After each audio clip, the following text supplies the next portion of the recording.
Olá pessoal, hoje a gente vai começar aqui, pode cortar que eu falhei miseravelmente.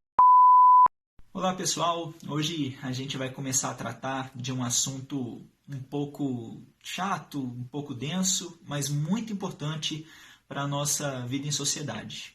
Infelizmente a gente se aproxima de um momento muito complicado, muito nebuloso na nossa história, na história brasileira, e a gente precisa conversar sobre isso. Eu estou falando do autoritarismo, que voltou inacreditavelmente a nos assombrar em pleno século XXI, em plena era da informação.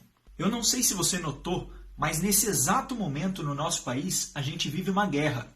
Uma guerra fria, uma guerra de narrativas. Mas para falar sobre isso, eu vou fazer uma série de 4 vídeos aqui no canal, e esse é o primeiro. Para começar esse assunto, a gente precisa voltar um pouquinho no tempo, lá para as eleições de 2018, pelo menos. Em primeiro lugar, é importante falar que eu sou absolutamente crítico aos governos do PT, quem me conhece há mais tempo sabe.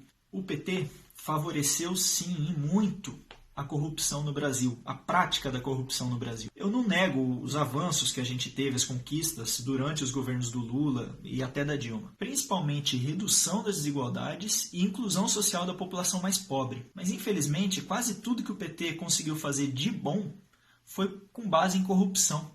É como se o PT tivesse criado um grande castelo de areia. No primeiro vento as coisas estão se desmoronando. E o PT tem muita culpa nisso, muita mesmo. Inclusive, o bolsonarismo que assombra hoje o país tem muito de culpa do PT. Se a esquerda tivesse se levantado contra, por exemplo, as alianças que o PT fez com o PMDB e com outros macacos velhos aí dos centrões da vida, muito do que aconteceu com o país, e inclusive com a esquerda, não teria acontecido. Inclusive, acho que uma das coisas fundamentais que faltaram nos governos do PT foi a crítica. Mas enfim, dito tudo isso, por que então eu votei no Haddad e votei com convicção no segundo turno de 2018? Seria incoerente?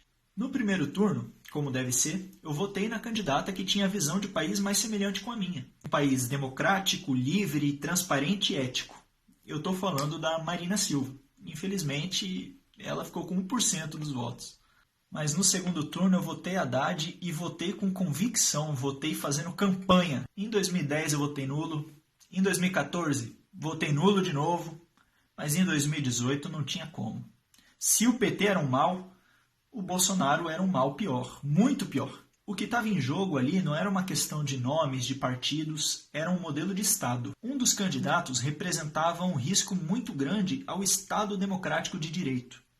E isso é muito superior a qualquer divergência em relação a políticas públicas, por exemplo. O discurso do Bolsonaro não cabia dentro de uma democracia. Simples assim. O discurso dele nada mais é do que um grande flerte, um grande cortejo ao autoritarismo. Infelizmente, a maior parte da população não entendeu isso, não entendeu o que estava em jogo. E acabou elegendo o candidato que nos representa um sério risco de fazer o Brasil virar uma Venezuela. Sim, irônico, né? Mas o candidato da venezuelização do Brasil não era o Haddad. Sim, Bolsonaro tem muito mais de Maduro do que de Trump. Então, desde a eleição eu digo que um governo Bolsonaro teria muitas chances, muitos riscos de se tornar um governo autoritário. Porque dentro de uma normalidade democrática não era possível ele garantir o Brasil que ele prometia. Infelizmente, governar um país da complexidade do Brasil não é tão fácil e intuitivo como a minha e provavelmente a sua tia sugerem pelo WhatsApp. Os sinais de que um governo Bolsonaro guinaria para o autoritarismo já eram muito claros na eleição.